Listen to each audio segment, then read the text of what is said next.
let us ask you a question. What was the biggest surprise you have done for love? You might think that the surprise you made was the best, right?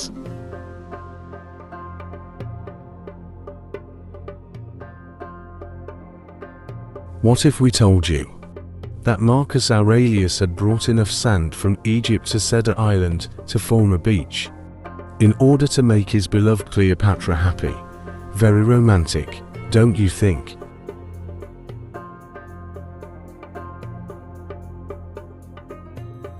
During the Roman Second Triumvirate, rule of three powerful individuals, Marcus Antonius takes the administration of the Eastern Roman dominions and goes to Tarsus.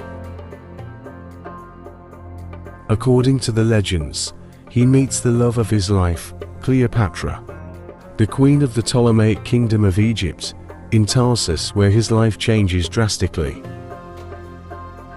But Antonius is not aware of this.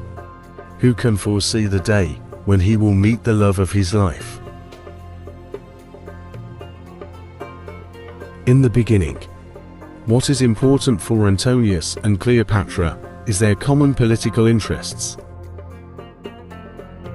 Cleopatra aims to gain the land she lost, and Antonius desires to have a strong ally with him for his attack on Iran. This political alliance, which will turn into an epic love in the future, is only a strategic collaboration at first. But there is love, and love changes everything. They fall in love, and they even face conflicts with their families, denying this relationship. But you know, love is blind, and it overcomes all. The political alliance turns into love in time, maybe one of the most famous love stories in history. The moments full of love gradually turn into wonderful stories, one of which happens in Cedar Island. Cedar Island doesn't have a beach, where golden sands meet cool waters. This shortcoming must have bothered Cleopatra so much that she pours out her heart to Antonius. Antonius has a beach built by carrying sand to Cedar Island. We know it sounds crazy. However, upon the order of Antonius, a total of 60 ships of sand were transported from Egypt to Cedar Island. Mustafa Kemal Ataturk.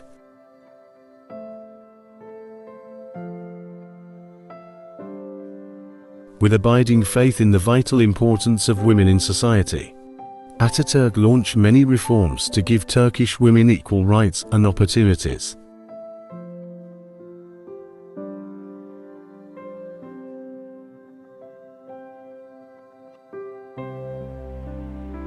Turkish women were very active during the Turkish War of Independence. As the war developed, they picked up the work of the men in the fields, trundled food and ammunition to the soldiers at the front, and nursed the wounded. Some even were soldiers themselves. The adoption of a new civil law in 1926, based on the Swiss Civil Code, was the most important of Ataturk's reforms, which tremendously affected the status of Turkish women.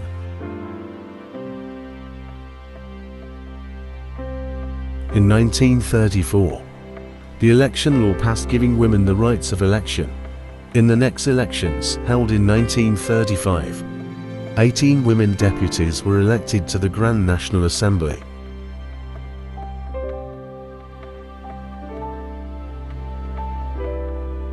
Women could begin careers in law, medicine, and public services. With the gates opened under the leadership of Ataturk, we see women in all fields of life. Turkey is the very first country who had a female Supreme Court judge. The very first female fighter aircraft pilot was also a Turkish woman, Ataturk's adopted daughter Sabiha Gökçen. Turkey had a female prime minister, as head of the government between 1993 to 1995.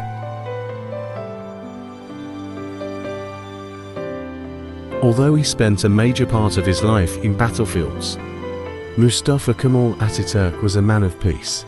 He said, "Unless the country's future is in danger, war is a murder."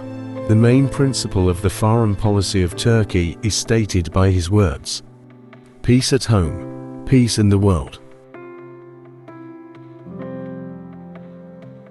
Ataturk's heart was filled with love.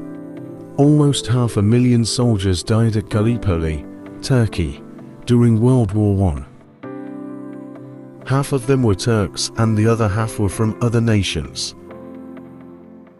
The speech he gave in 1934, after the war, during his visit to Gallipoli, is a great example of him being a man of peace. He said, "Those heroes who shed their blood and lost their lives, you are now lying in the soil of a friendly country, therefore rest in peace." There is no difference between the Johnnies and the Mehmets. Where they lie side by side here in this country of ours, you, the mothers who sent their sons from faraway countries. Wipe away your tears. Your sons are now lying in our bosom and are in peace.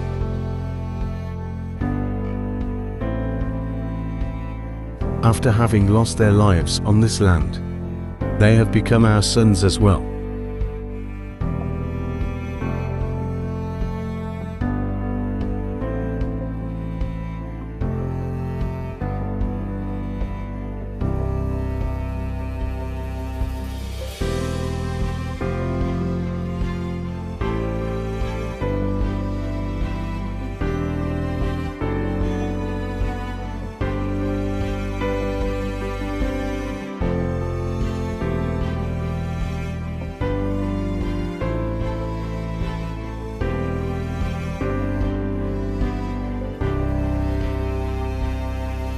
He is the greatest leader the world has ever seen.